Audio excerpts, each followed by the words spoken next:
अगर आप भी दुखी और परेशान रहते हैं तो यह वीडियो आपके लिए ही है। एक बार एक सेठ ने एक शोरूम खोला और एक बुजुर्ग को इनॉग्रेशन के लिए बुलाया। उद्घाटन के बाद जैसा कि होता है कि शोरूम के मालिक ने उन बुजुर्ग की बड़ी इज्जत की। बड़ी इज्जत अफजाई करने के बाद उनको बताया कि देखिए, यहां पर 21,000 चीजें हैं यहां पर बेचने के लिए। इसमें से आपको जो भी चाहिए, जितना भी चाहिए ले लीजिए। बुजुर्ग मुस्कुराए और बोले, मुझे तो इनमें से एक भी चीज जीवन जीने के लिए जरूरी नहीं लगती।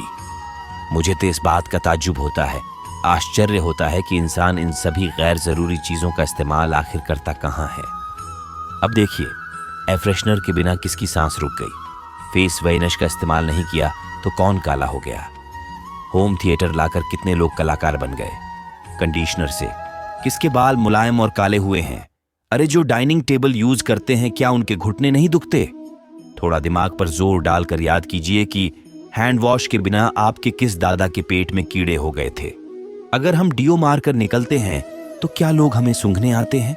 एक्चुअल में तो हम सभी इस प्रकृति को चुनौती दे रहे हैं। वरना बगुला को देखिए, शैम्पू से नहाता है क्या। मोर अपने पंखों को चमकाने और संवारने के लिए कौन सा फेस वॉश या कंडीशनर लगता है। किसी बिल्ली को मोतियाबिंद होते हुए देखा है, किसी खरगोश के बाल गिरते हुए देखा है। इनहेलर या बाम के बिना कुत्ते के सूंघने की शक्ति उतनी ही तेज है। मधुमक्खी का शुगर लेवल बिना दवाई के भी कंट्रोल में है। अलार्म के बिना भी मुर्गा रोज सुबह उठकर बांग देता है। असल में इंसान पैसा खर्च करके दुखी होने की चीजें खुद ही खरीदता है। नेट बंद तो दुखी, लाइट जाए तो दुखी, केबल खराब तो दुखी, फोन खराब तो दुखी, मच्छर मारने की दवाई ना मिले तो दुखी, महिलाओं को मेकअप ना मिले तो दुखी, मैचिंग कपड़े ना मिले तो दुखी। आजकल इंसान 10 मिनट में 20 तरह से दुखी होता है और परेशान रहता है। बाकी तो गुड़ की रोटी और प्याज रोटी खाकर, हाथों का तकिया बनाकर, पीपल के नीचे जो आराम से सो जाता है, उसे दुखी करने के लिए तो फरिश्तों को नीचे भी नीचे आना पड़ता है। ये सब देखा देखी का खेल है। सच तो यह है कि सुखी रहने के लिए बहुत कम खर्चा होता है, लेकिन दूसरों को दिखाने में कि मैं कितना सुखी हूं, इसी में बहुत ज्यादा खर्चा और बहुत ज्यादा दुख होता है। जैसे जैसे सुविधाएं बढ़ रही हैं, दुखी होने के रास्ते भी खुलते जा रहे हैं। अगर आपको यह सब सच लगता है तो लोगों को जागृत कीजिए और फिजूल खर्च से बचिए। दोस्तों, खुद सुखी होने के लिए खर्च कीजिए, दूसरों को दिखाने के लिए नहीं, क्योंकि दिखावा के चक्कर में ही इंसान आजकल दुखी और परेशान होता जा रहा है। जिंदगी में सुख दुख आते जाते रहते हैं। समय कभी एक सा नहीं रहता। जीवन चलने का नाम है, इसलिए जीवन चलता रहता है। पर ये आने जाने वाले सुख और दुख इंसान के मन और मस्तिष्क पर गहरी छाप छोड़ जाते हैं। दुख की एक के बाद एक अनवरत श्रृंखला इंसान को निराशा से भर देती है। इंसान को ये लगने लगता है कि उसके साथ कुछ अच्छा नहीं होगा, उसकी किस्मत ही ऐसी है, उसके भाग्य में ऐसा ही लिखा है। इन सब के कारण इंसान के मन में एक दृष्टिकोण पैदा हो जाता है जो उसे निराशा और दुख से भर देता है। इसी दृष्टिकोण को निराशावादी सोच कहते हैं। जीवन में दुख का एक बड़ा कारण ये निराशावादी सोच ही है। इंसान के दुख की जड़ में उसके ऋणात्मक विचार ही हैं जो धीरे धीरे फलीभूत होकर उसके चारों तरफ निराशा के रूप में फैल गए हैं। यही नकारात्मक विचार नकारा लोगों की तरह नकारा वातावरण इंसान के चारों ओर बनाने का काम करते हैं। इंसान जैसा सोचता है वैसा ही बनता जाता है। इंसान के जीवन में दुख का कारण उसकी निराशावादी सोच ही है। इतिहास गवाह है, जिसने बुरे से बुरे समय में अच्छा होने की कामना की, उसका बुरी से बुरी परिस्थिति कुछ नहीं बिगाड़ पाई। पौराणिक घटना में सावित्री के पति सत्यवान की मृत्यु अल्पायु में निश्चित होने के बावजूद भी सावित्री के सकारात्मक प्रयास यमराज तक से पति के प्राण वापस छीन लाए। अगर आपको अपने जीवन को प्रसन्नता में बदलना है तो नकारात्मक विचार, नकारात्मक लोगों से तुरंत पीछा छुड़ा लें। एक छोटी सी कहानी से समझेते हैं कि कैसे हमारे विचार हमें प्रभावित करते हैं। एक 76 वर्षीय व्यक्ति की मृत्यु सड़क दुर्घटना में हो गई। जब उसका शव परीक्षण किया गया तो डॉक्टर हैरान रह गए। उसके शरीर में तो बहुत सी खराबियां थीं। उसके दिल और वृक्क खराब थे तथा टीबी और अल्सर से भी वह ग्रस्त था। डॉक्टर के अनुसार तो उसे 30 वर्ष पहले ही मर जाना चाहिए था। जब उसकी पत्नी से उसके लंबे जीवन का राज पूछा गया तो उसने बताया कि वे हमेशा इस बात पर दृढ़ रहते थे कि हमारा आने वाला कल बहुत अच्छा होगा। इस प्रकार की सकारात्मक संकल्प शक्ति से रोगों पर नियंत्रण रखा जा सकता है और दीर्घायु बना जा सकता है।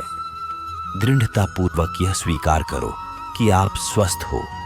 अपने मन मस्तिष्क में अपना चित्र एक अच्छे व्यक्ति के रूप में बनाए रखना चाहिए। आपको जो भी मिला है उसके लिए ईश्वर का बार बार धन्यवाद देना चाहिए। मन को बेकार की चिंताओं एवं परेशानियों से मुक्त रखने का हर संभव प्रयत्न करना चाहिए। बैर भाव, शत्रुता, पश्चाताप, हीनता, नैराश्य आदि को मन से निकालकर उनकी जगह अच्छे स्वास्थ्यकर विचार जमाने चाहिए। वैसी कोई भी चीज हमें अपने अंदर नहीं लानी चाहिए जो शरीर के विभिन्न तंत्रों को कमजोर कर दे। अपने शरीर का वजन संतुलित रखना चाहिए। आत्मा अथवा मन को आरोग्य किए बिना शरीर को आरोग्य करने की कोशिश नहीं करनी चाहिए। अगर आपका खुद का मन नियंत्रण में नहीं होगा तो वो आपके लिए आपके दुश्मन की तरह ही काम करेगा। सदैव संदेह करने वाले व्यक्ति को प्रसन्नता न इस लोक में मिलती है ना ही कहीं और। शक ऐसी चीज है जिसकी वजह से कभी भी किसी को खुशी नहीं मिलती। इसीलिए कभी भी किसी पर संदेह मत करो। वासना, क्रोध और लोभ नरक के 3 द्वार हैं। प्रेम, सहिष्णुता और निस्वार्थता को अपने जीवन में लाना चाहिए। अपना अनिवार्य कर्तव्य निभाएं, क्योंकि कर्म करना वास्तव में कर्म न करने से बेहतर है।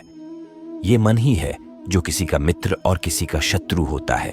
एक महान व्यक्ति द्वारा जो भी कार्य किया जाता है, आम आदमी उसके नक्शे कदम पर चलता है, और जो भी मानक वह अपने कार्य द्वारा निर्धारित करता है उन्हें सारी दुनिया अपनाती है। जो पैदा हुआ है उसकी मृत्यु भी निश्चित है, जैसे जो मृत है उनके लिए जन्म। इसलिए जिसे बदल नहीं सकते उसके लिए शोक मत करो। निस्वार्थ सेवा के माध्यम से आप हमेशा फलदायी रहेंगे और अपनी इच्छाओं की पूर्ति पाएंगे। जब ध्यान में महारत हासिल होती है तो मन एक हवा रहित स्थान पर दीपक की लौ की तरह अटूट होता है। हमें अपने लक्ष्य से बाधाओं ने नहीं, बल्कि एक ऐसे आसान रास्ते ने रोका है जिस पर कोई लक्ष्य ही नहीं। जिन्होंने आपके साथ बुरा किया उनको माफ करके, और जिनका आपने बुरा किया उनसे माफी मांग के मुक्ति पाई जा सकती है। जब तक आत्मा इन चारों दरवाजों धर्म, काम, अर्थ और मोक्ष को समझ नहीं लेती, तब तक आत्मा को बार बार इस मनुष्य रूप में आना ही पड़ेगा। भगवत गीता में एक बहुत अच्छी सीख दी गई है। इसमें बताया गया है कि जो होता है अच्छे के लिए होता है, और जो हुआ है वह भी अच्छे के लिए ही हुआ है, और जो होने वाला है वह भी अच्छे के लिए ही होगा। बिना कारण इस दुनिया में कोई भी चीज नहीं होती है। हर चीज का एक कारण होता है, और जो भी कारण होता है वह हमेशा हमारे अच्छे के लिए ही होता है। इसमें यह भी बोला कि आप रोते क्यों हैं? क्या आपने कुछ खोया है? आप कुछ खो ही नहीं सकते, क्योंकि आप अपने संग इस दुनिया में ऐसा कुछ लाते ही नहीं है जो आप खो दें। आज आपके पास जो भी है वह सब भगवान का दिया है, और आप जो भी ग्रहण करेंगे वह भी भगवान का ही होगा, और आप उसे भगवान को समर्पित कर देंगे। आप इस धरती पर खाली हाथ आए थे और खाली हाथ ही जाएंगे, तो फिर किस बात के शिकवे गिले। भगवत गीता में ऐसी और भी बहुत अच्छी सीख दी गई है जिंदगी जीने के लिए। यह मानना महान वैज्ञानिक और आविष्कार अल्बर्ट आइंस्टीन का भी है। यदि आप भगवत गीता पढ़ते हैं तो आपका मन बहुत शांत हो जाएगा, और आप अपने जीवन को सफल और सुखी तरीके से जी पाएंगे। सब अपनी नौकरियों में बहुत व्यस्त हो चुके हैं। किसी को पैसे की पड़ी है तो किसी को बढ़ती प्रतिद्वंदिता की। लोगों के लिए अब सिर्फ पैसा ही सब कुछ है, जिसको कमाने के लिए वह मेहनत भी करता है। किंतु आजकल इस दौर में जितनी रफ्तार से जनता बढ़ रही है, उतनी ही रफ्तार से लोगों में मानसिक तनाव भी बढ़ता जा रहा है। इन परिस्थितियों के चलते लोग शारीरिक और मानसिक रूप से विचलित हो रहे हैं। आशा है आपको इस वीडियो से एक सकारात्मक ऊर्जा मिली हो। ऐसी ही वीडियो के लिए हमारे चैनल यूनिवर्सल हिंदू धर्म को सब्सक्राइब करें। भगवान आप सभी के ऊपर अपनी कृपा दृष्टि रखें। राधे राधे। जय श्री कृष्ण।